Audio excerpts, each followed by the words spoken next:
Moran said, my name is Robert Capps. I'm the editorial director at Wired. And I'm also one of the guest curators at this year's PopTech, so along with Moran and some others. And I also get the pleasure of kind of kicking off with the first talk. And I want to open today by talking a little bit about the future, a little bit about optimism, and a little bit about Wired. And I'm going to start it all with this guy. So this is Weird Al Yankovic. Not Wired Al Yankovic, Weird Al Yankovic. And so about 7 years ago, we did a profile of Weird Al in Wired, and it was sort of talking about Weird Al as the forefather of a certain kind of brand of humor and viral memes that sort of later took off on YouTube and on the internet. And it was quite a bit about him and his evolution into the digital age from his superstardom in the 80s. It was a really great piece by Brian Raftery that I edited. But what really stands out to me, this is the issue it was in, right here. And what I really remember about it is a young reporter named Erin Biba was the fact checker on the story. And when it came out, we got the first printed copies, and she came up to me, and she put it like this, and she was just, I love this. I love this story. I just love this story. And I was really happy that she liked it, but what really stood out to me was that image of her hugging the magazine like this. And I've held that in my mind as what I want to do when I'm making Wired, is I want to make something that reaches somebody in a way that they clutch it to their chest and say, I love this. Now, for me, one of the coolest things we do is we work with guest editors. And that is we bring someone from the outside world and we sort of let them take over the magazine. We've done this a bunch of times. About 7 years ago, when J.J. Abrams was fresh off his TED Talk on the Mystery Box, we did an issue on magic, mystery, and puzzles with J.J. Abrams. We did an issue with Bill Gates on philanthropy and taking on the big challenges in the world, like hunger and disease. This was one of my favorite issues. We worked with director Christopher Nolan, the director of Interstellar and Inception and the Dark Knight trilogy, on a really mind-bending issue about theoretical physics and space-time and wormholes and black holes. And last year we did a guest edit issue with Serena Williams on an issue that I feel is very important for the Wired world, for the tech world, about race, gender, and equality in the digital age. Now, this month, on newsstands, I think as of yesterday, and I think they're out in the halls, this is our guest editor. So this fall, we got to work with Barack Obama and make an issue that he edited. And the first question I always get is, well, how does that work?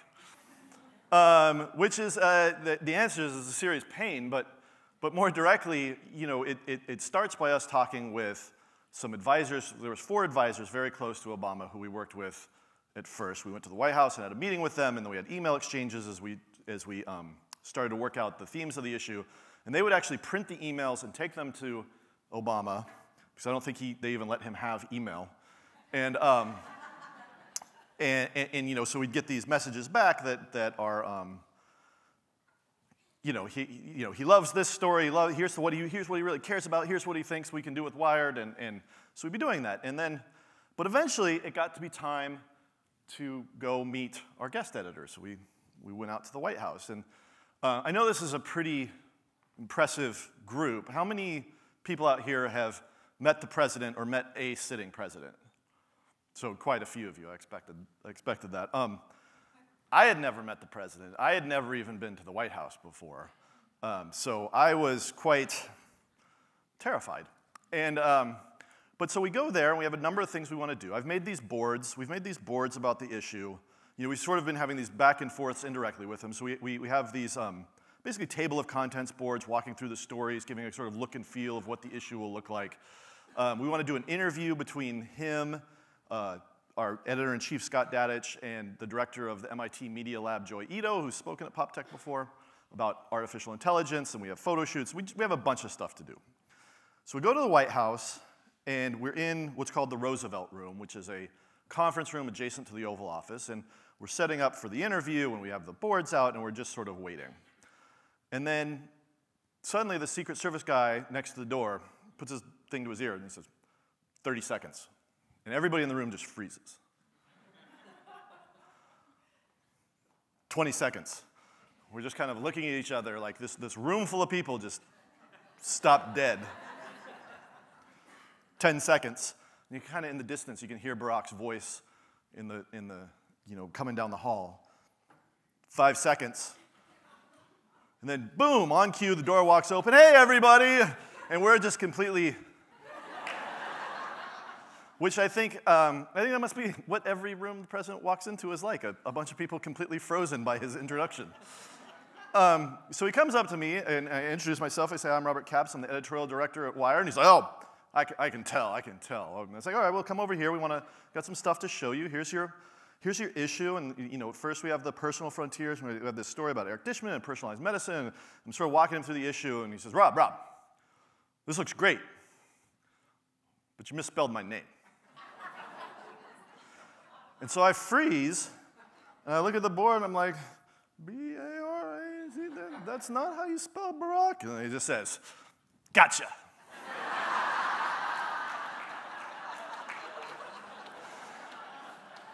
So yeah, that was my introduction to the president.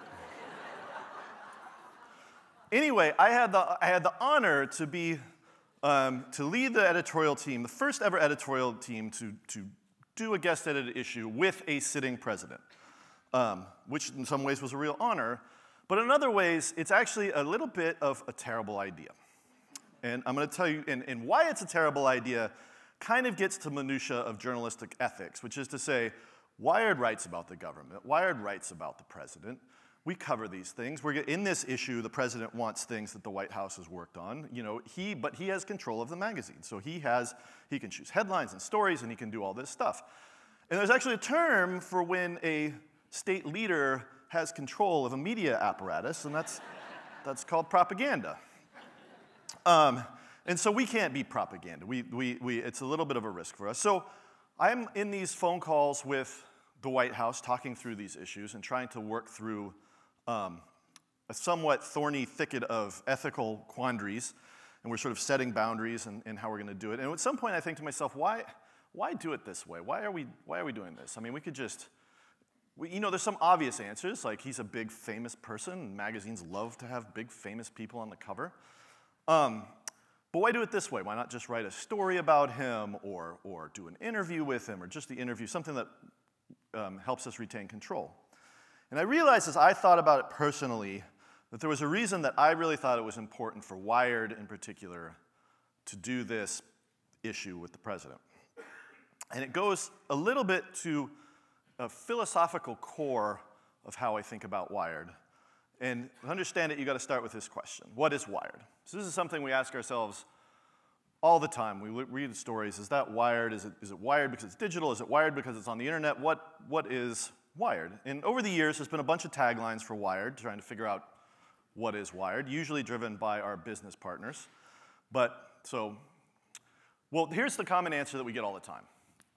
Wired is a technology magazine, which is actually an answer I hate because, so why do I hate it? Because for starters, Wired makes a print magazine, but we also make a website that is read by more people, publishes more articles, and makes more money. We do videos, we do live events a couple of times a year, so it's pretty inaccurate to say that Wired is a magazine. Now then there's the word technology, which technology is certainly core to what Wired does, but it sort of seems insufficient to me, which is to say we write about Weird Al, and we write about, we work with Bill Gates on how to cure disease over the world, so I don't really think that technology is a great word to describe Wired either. It's necessary but not sufficient.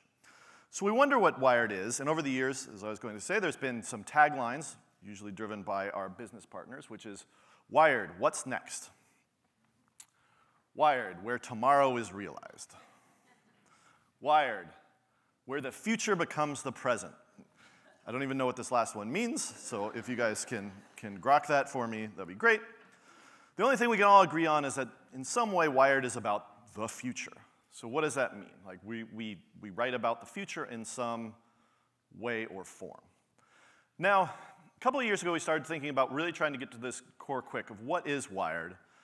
And there's a couple of quotes that we found to kind of help guide us. One of them, this has been bouncing around Wired since it was founded, which is a William Gibson quote, "The future is already here, it's just not very evenly distributed."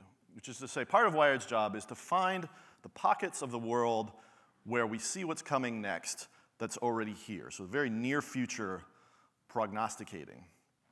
This is another quote I like. "The best way to predict the future is to create it." And this is from Abraham Lincoln.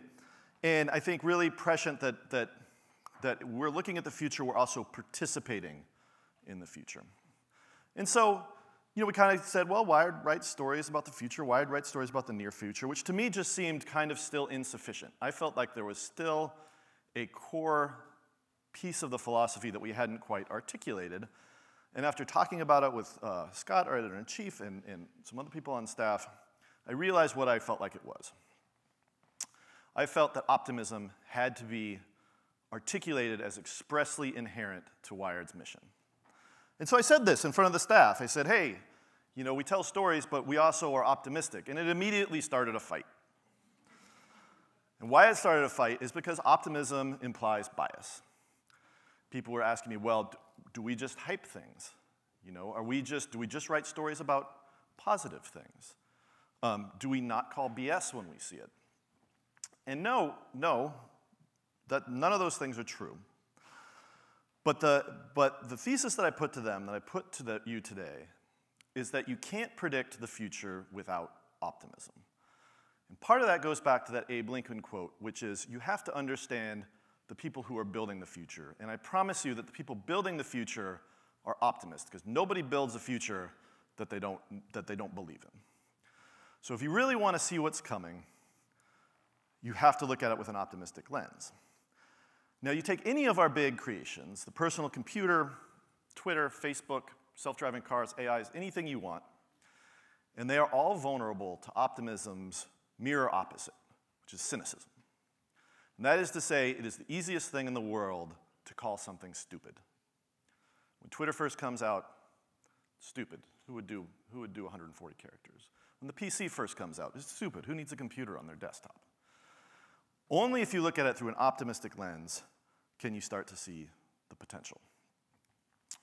Now, I'll give you oops, I jumped ahead here. There's a quote to this from a profound film called Ratatouille. So I don't know how many of you have seen Ratatouille. So there's a quote that I like to think of when I think about Wired from the movie Ratatouille, which is about a rat who cooks in it's a Pixar movie about a rat who cooks in a fancy restaurant in France. And the climax of the movie is the rat cooks for this restaurant critic, Anton Ego, who's a sort of super villain guy, and Anton has this transcendent experience eating the mouse's ratatouille. And he writes this, which I like to think about as Wired, thinking of Wired in the place of the critic, which is to say, in many ways, the work of a critic is easy. We risk very little, yet we enjoy a position over those who offer up their work and themselves to our judgment. We thrive on negative criticism, which is fun to write and to read. But the bitter truth that we critics must face is that in the grand scheme of things, the average piece of junk is probably more valuable than our criticism designating it so. But there are times when a critic truly risks something, and that is in the discovery and the defense of the new. The world is often unkind to new talents, new creations. The new needs friends. And I think about that as when we look at a new technology, when we look at something down the pipe, when it's in its infancy, it is very easy to crush. And only if you start to look at it with what it can be, can you realize the potential that'll let you find the narrative of what the future actually looks like. I'm going to give you a quick example. So what you see here, so what do you see when you look at these pictures? A bunch of people head down on cell phones, right? It's like, this is terrible. Like, they're not talking to each other. This is a social situation. We're being pulled apart from each other. And that's certainly one way to look at it. But I posit if you look at through an optimistic lens, you can see something a little bit different. Which is to say, we think of our big technological revolutions, the PC, the internet, phones, as productivity revolutions. They make us more productive. The PC gave us spreadsheets and the internet gave us email, and the phones let us check our email all the time. But I posit that all of those things only really affected us culturally when they touched us in a more human way, which is to say, when they enabled our creativity. So I think that the PC, the personal computer on your desktop, had a lot of great uses in terms of spreadsheets and stuff, but I think it really blew up as a cultural force when you had things like Photoshop and PageMaker and Illustrator, and you had the creative tools to launch the desktop publishing revolution. You had CD-ROMs. You had all these tools that enabled a creative spirit. Internet, similarly, the #1 site on the internet is Google. Number 2 and 3 are Facebook and YouTube, which I would posit are both avenues for personal expression. And so you go back to the phone.